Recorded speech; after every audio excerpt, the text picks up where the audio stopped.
Hello, everyone. Welcome back to another episode of Gabbin with Gavin. I'm your host, Gavin Broniker. This week, I am joined with a very special guest. His name is Max Abel. He's a senior here at Bellarmine University, and recently he's begun doing the broadcasting for the baseball games. So we're going to sit down and talk about that process with him and how much he's enjoying that.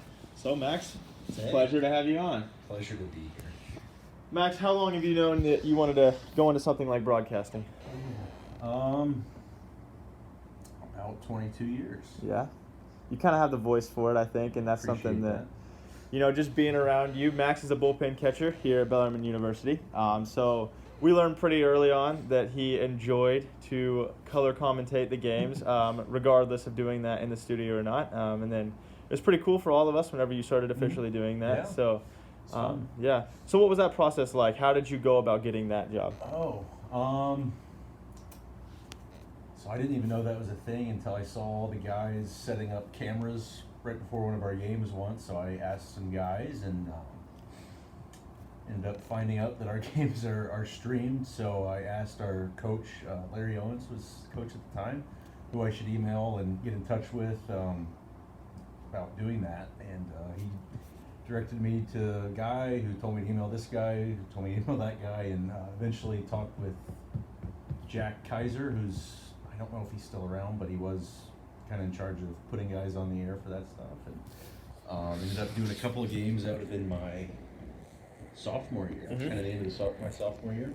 Did a couple of games there, enjoyed it, and then went back and did, I think, all but probably 5 of our home games last year, which would have been my junior years. Yeah. And you're slated to do that again this year, correct? As of now, yeah, that's the plan. We'll see how things work out. Still ways to go before we get there, but Yeah, and I think that for the most part, I don't think that people really understand. I didn't necessarily understand how much work, at least in the college level, it went into being a broadcaster. It's a lot of studying before the time, trying to get to know the names, how to pronounce that stuff. So can you talk about that process and how you kind of balance that being a student on top of that as well?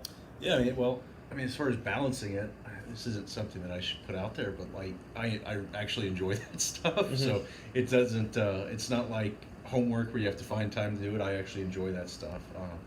But yeah, it's a little bit more difficult than like in tonight's game 1 of the World Series. I'm guessing Joe Davis doesn't sit down and do his own game notes. They kind of have those supplied. All the pronunciations for the names are supplied, and probably already know all the pronunciations. So that is a difference in college baseball. You haven't heard of any of the guys that you're broadcasting, and a lot of them have weird names. So you just have to hope that they have pronunciation guides on their roster, or just get there early and talk with their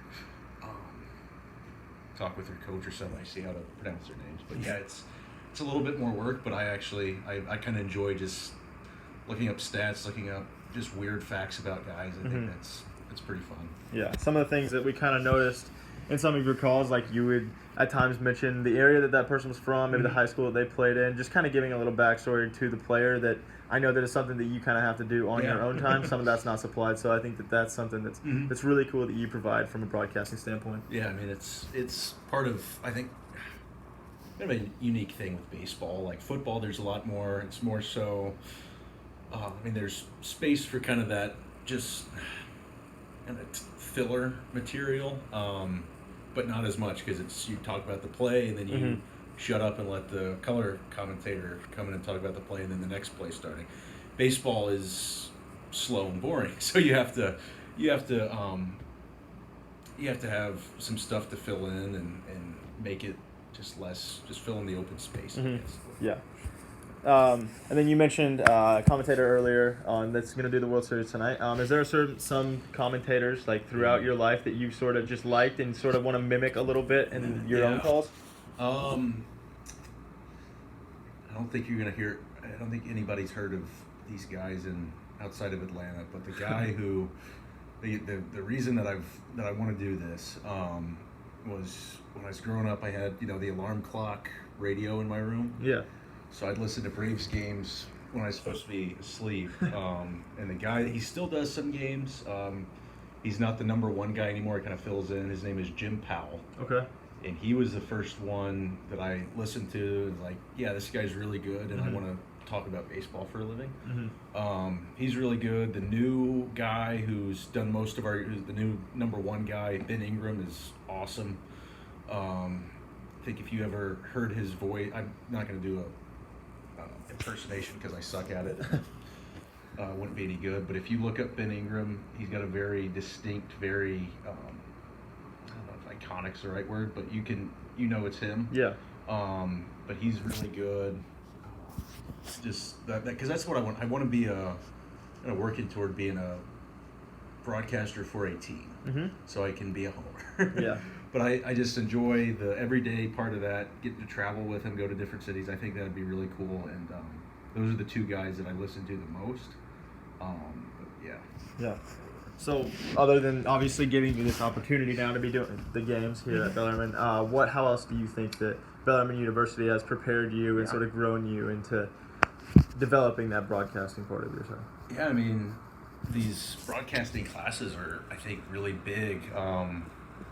Sent out some of the stories and just on camera stuff that I've done. Those have been part of kind of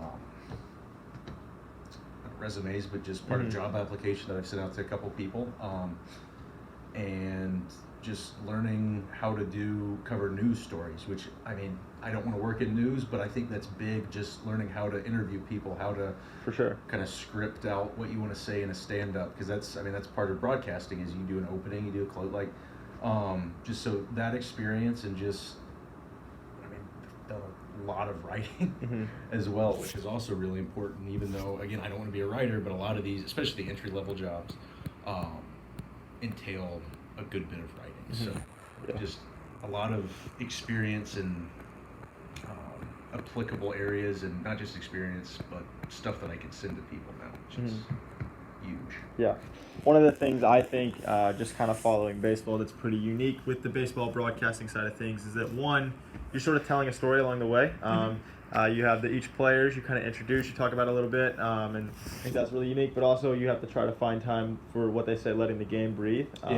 Some people really enjoy that, having the sounds of the ballpark. That's kind of nostalgic for everyone. So how do you balance, like, doing the broadcasting, but also just letting the game be a natural sound? Yeah, I mean, for our games, we don't have any field mics or anything, so it's not like we have, 40,000 people. But that is definitely one thing that some guys do really well, some guys don't do really well, is just kind of shutting up and letting the game, I guess, talk for itself. Exactly. But yeah, that's definitely part of baseball. More so than any other sport is just the ambient sound of kind of the crowd murmur, gloves popping, the bat, everything. So For sure. That's probably one of those things where I don't think that's something that you think about. It's just you kind of have to have that feel. And also you just go back and you listen to yourself when you're done and you say, that was really good, that was awful, change, make adjustments and improve from there. Yeah. So is that something that you do now with your broadcast? Do you go back and read this? Yeah, you do? Yeah. How extensive is that process? Is it just like a one-time listen, you listen through and you kind of just nitpick a little bit here and there and then go from there?